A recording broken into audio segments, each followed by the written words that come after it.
Този текст е много интересен. Защо избрах него? Защото има една много интересна среща между Исус Христос и фарисеите.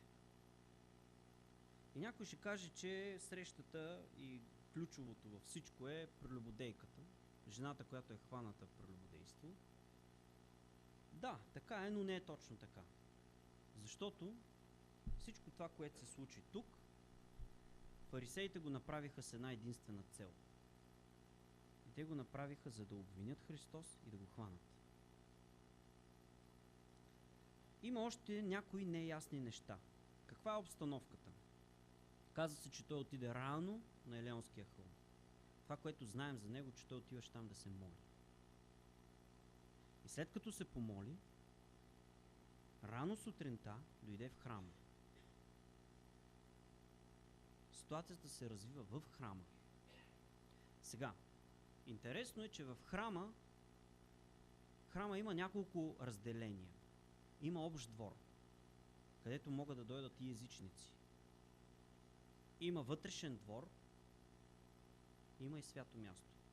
Нали? Според стария план, както беше на храма. Вероятно тая среща се е състояла в общия двор. Тъй като надали фарисеите ще вкарат такава жена там, по-навътре. Да не говорим, че по-навътре в храма влизаха само мъже. Така че тези неща е хубаво да ги изясним. Къде става тая среща? Другото, което се случва, че дойде народа. Целият народ отиде, понеже знаеше, че Христос е там. И той отиде при него, за да чуе. Народа идваше при него и седна да го получава, седна да слуша. Народа беше гладен и жаден за тези думи, които Христос носеше.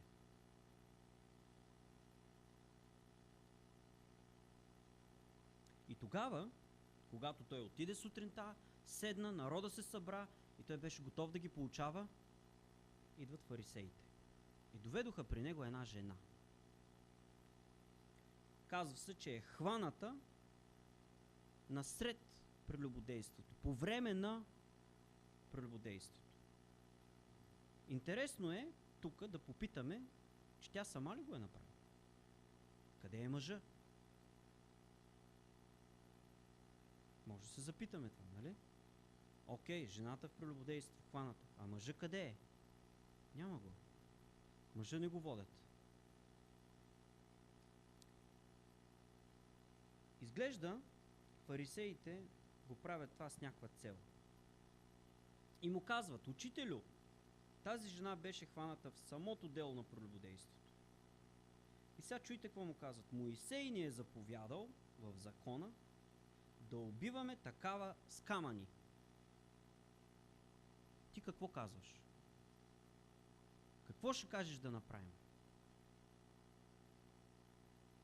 И сега, какво казва закона? Много интересно, нали? Айде да отидем в закона. Защото те стъпват на закона. Те не казаха: ние си го измислихме и ние решихме, че ще осъдим, защото е виновна. А те казаха: Моисей е казал. А ти какво казваш? И сега да видим какво казва Моисей. Левит 20 глава, 10 стих. Ако някой прелюбодейства с чужда жена, т.е.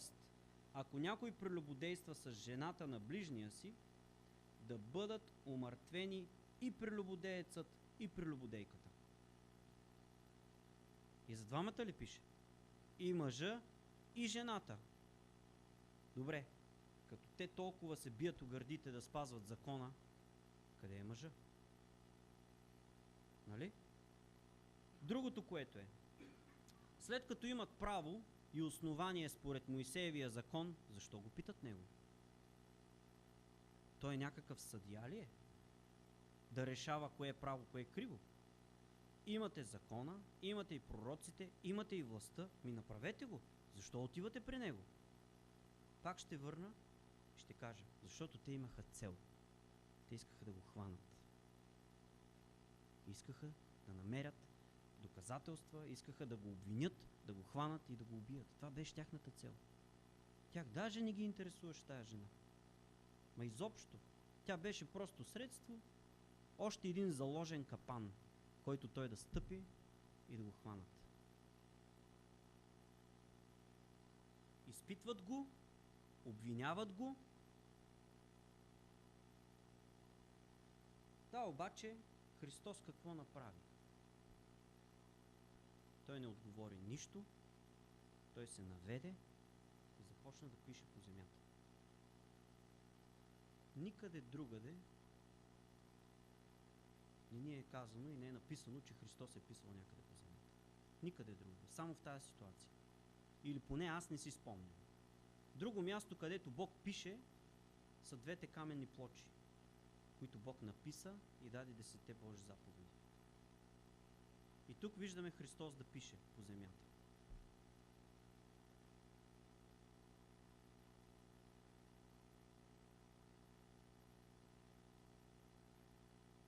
И като продължаваха да го питат, изглежда те са настоявали. Хайде бе, кажи нещо, защо мълчиш, нали?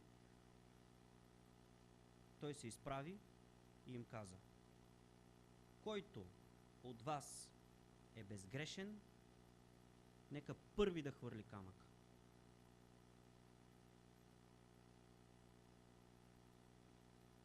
Защо им отговори така?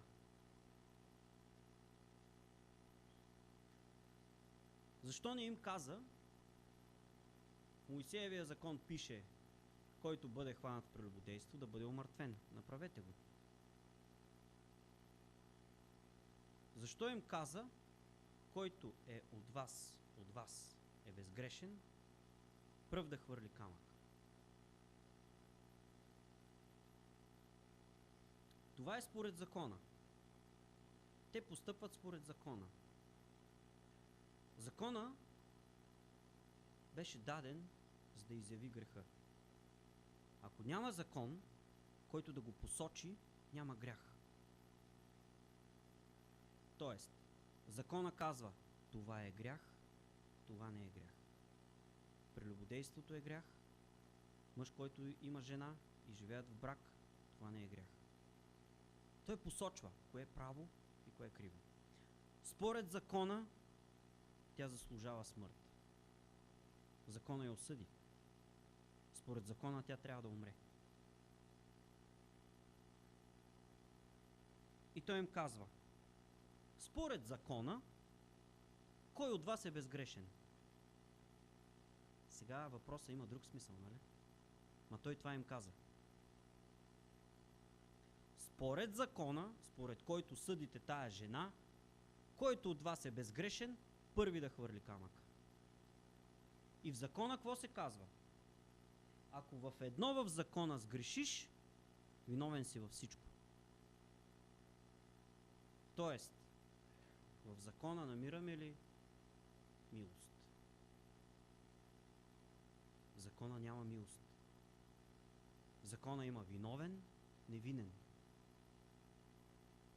И в закона, когато установи виновен, има наказание. И той казва: който от вас според закона е безгрешен, първи да хвърли камък. Интересно, че пак се наведе и продължи да пише. Задавах си този въпрос. Какво е пишел? Не мога да дам отговор. Най-много да спекулирам и да предполагам какво е пишел. Някои казват, че е започнал да пише греховете на хората, имената на хората. Много спекулации има. Какво обаче е писал,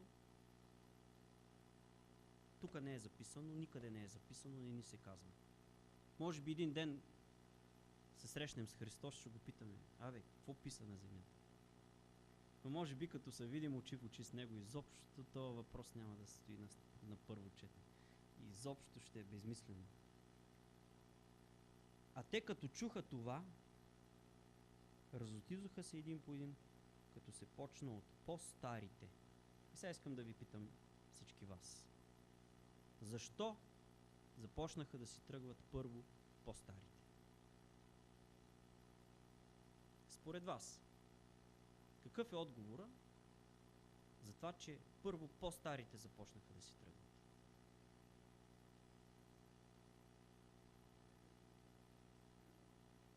По-старите са най-грешни.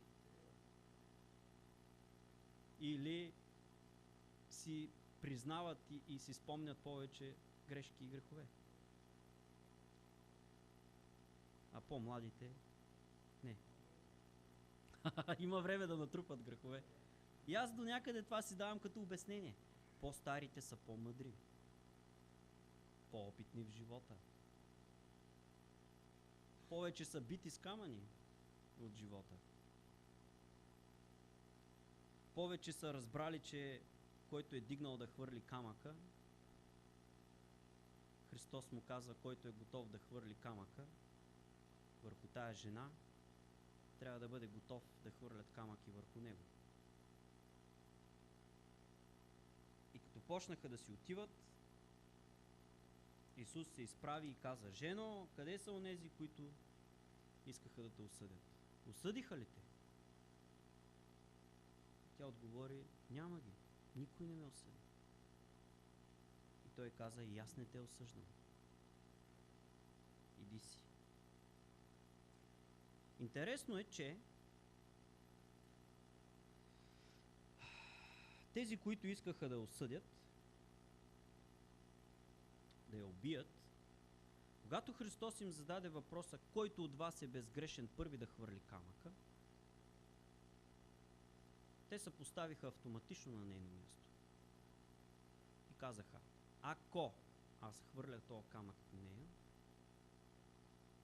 то означава, че аз го хвърлям и срещу себе си. Защото според закона и аз живея в грях. Според закона и аз нарушавам закона. Според закона и аз заслужавам да бъда убит с камък.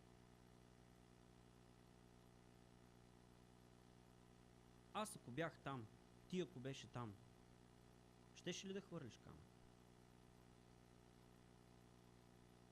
Да, жената е хваната в самия акт на прелюбодействието. Добре, според закона заслужава смърт. Така е, никой не го отрича. Ти ако беше там, щеше ли да хвърлиш камък? Труден е въпросът, нали? Истината е, че ако хвърля камък по нея, все едно го хвърлям по себе си. Защото аз не смятам, че аз съм по-праведен от нея. Тя се грешила в това, аз се грешавам в друго. Да, тя може да е прелюбодействала, аз може да съм излъгал, може да съм откраднал, може да не съм спазил съботата според закона, може да не съм принесъл дара си на олтара според закона, може да не съм дал най-доброто от труда на ръцете си, може да не съм занесъл най-доброто теле, което се е родило без недостатък, или агне. Това прави ли ме по-праведен от нея? Не. Аз ще хвърля ли камъка?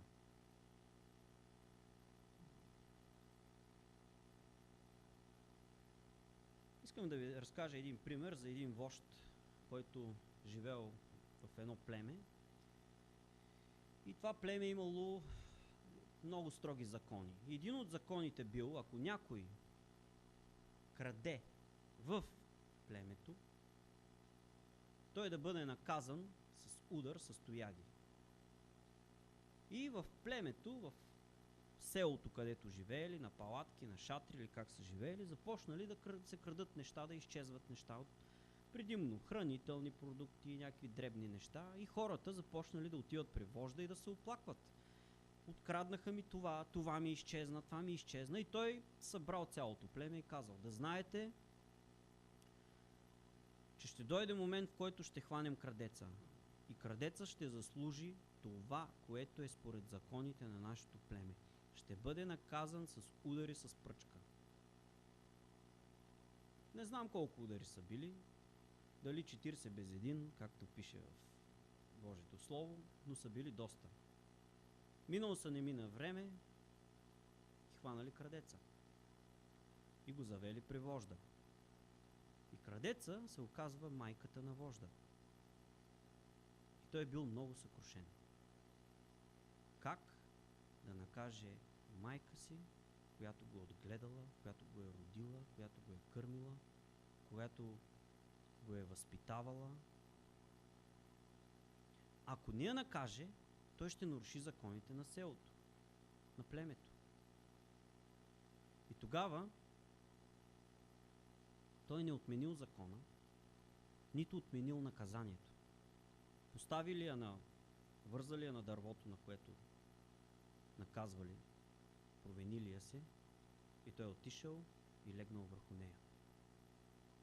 И той понесъл ударите от пръчката. Наказанието не било отменено. Не било отменено. То било изпълнено. И той легнал върху нея и поел нейната вина. Това прави Христос за нас. Той ни казва, че ние заслужаваме смърт. Но той не ни убива, ами пое нашата вина на кръста. Той пое наказанието, което ние заслужаваме. И го изпълни до края. И Христос дойде да изпълни закона. А според закона всички ние заслужаваме смърт. Защото живеем в грях. Не съдете, за да не бъдете съдени.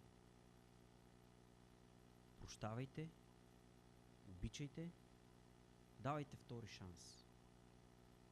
Това са двете неща, които ми изпъкнаха от този текст. Хората, които съдят, биват осъдени. Затова не съдете. Нека Бог да е този, който да съди своята църква, да очиства своята църква. Защото църквата е Негова. И Той е справедлив и свят съдия. При Него няма неточности. Той е точен, Той е честен. Прощавайте, така както Той каза. Той какво и каза? И аз не те осъждам. Обаче и каза, иди си и от сега нататъка не съгрешавай вече. Представете ли си? Тая жена получи втори шанс за живот. Едва ли не, главата й беше сложена, бесилото беше на главата й. Край. До тук. Животът ти заминава. Тя знае какво заслужава. Тя знае, че заслужава смърт. И Христос си каза, и аз не те осъждам. Прощавам ти. Но повече не го прави това. И днес е ден, в който Христос, каквото и да сме правили, ни казва, прощавам ти. Не те осъждам. Но повече не го прави. Край. Да, много пъти се спъваме. Много пъти се проваляме в едно и също нещо. Имах един такъв период от живота си, в който давам обещания на Бога, заставам пред Него, моля се, плача и му казвам, Господи, ще ти бъда верен, няма да те предавам, няма да съгрешавам. И мине, не мине, пак се издънвам. И това нещо ме размазваше, направо ме разбиваше. Нямах очи да застана пред Бога честно и да му кажа, отново се издъних. И след поредния път, няма да го забравя това нещо, молих се и казах, Господи, съжалявам, че те предадох отново. Съжалявам, че те издъних. Съжалявам, че това, което ти обещах, не можах да го спазя. Съжалявам, не можах. И Господ, знаете ли какво ми каза? Прощавам ти, обичам те и искам да станеш и да ме следваш. Знаете ли защо? Защото дяволът това иска от нас. Постоянно да ни сочи и да те обвинява и да ти казва, ето виждаш ли, ти си буклук, от тебе нищо не става. пъти пак се провали, пак се издъни, пак излъга, пак не си удържа на обещанието. И докато се гледаме се в себе си, колко сме зли и колко се дъним и колко се гафим, ние не си дигаме очите към него и да го следваме. А сме затворени към себе си. И затова той ми вика: стани. Стани. Аз съм ти простил. Елай ме следвай. И направи това, което ще ти кажа. Защото това себе съжаление и гледане навътре в себе си, постоянно в греховете си, не ни оставя нито сили, нито усет да видим какво Бог иска да свършим за него. Да видим гладния, да видим сирачето, да видим вдовицата, да видим болния, да отидем да се помолим за него. Прощавайте, обичайте, давайте втори шанс, защото Христос това направи за нас. Той ни прости, дай ни втори, и трети, и четвърти, и пети, и шести, и седми. Господи, по колко пъти да прощаваме? По 7 пъти ли на ден? Не, по 7 на ден. Или 77 по 7 на ден. Това иска от нас. Да не бъдем съдии и да убиваме и да хвърляме камъни, а да бъдем хора, които прощават. Христос е примера и за това, че Христос е младоженеца, а Израел е невястата. И в пророческите книги, примерно книгата на пророка Осия, много добре обрисува Израел като блудницата, като невярната жена. И какво направи Бог? Убия и отиде и си намери друга. Напротив. Хвана я, изкъпа я, очисти я, умия, преоблече я, сложи и чисто бяла дреха. И каза: това е моята свята невяста, без петно, без бръчка, понеже аз съм я очистил и осветил. Ма как? Ма Израел блудстваше, ма Израел хукна сред чужди богове, сред идоли, кланеше се. Христос се прегърна, издърпа и каза: това е моята невяста. Аз не виждам в нея нито петно, нито бръчка, понеже съм я очистил и съм я окъпал и съм пролял живота си, дал съм живота си за нея, да я изкупя. Това е неговата църква. Ние сме неговата невяста. Той даде живота си за нас. Плати такава висока цена. С такъв шампуан ни изми и ни окъпа, че няма петно по нас. Дрехите ни са чисто бели, пред него светят. И това е един невероятен пример как Христос има взаимоотношения със своята невяста, която е невярна, която е в грях, която е блудница. Но той каза: това е моята невяста.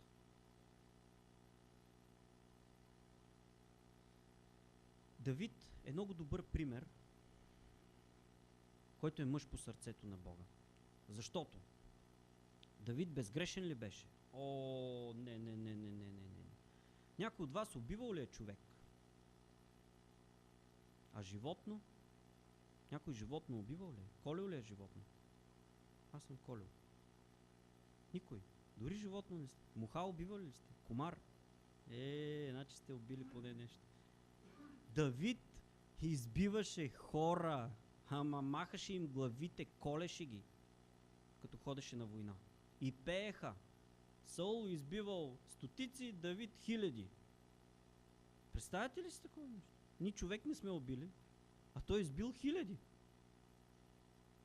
И Бог каза: той е мъж по моето сърце. Къде е ключа? Знаете ли къде е ключа?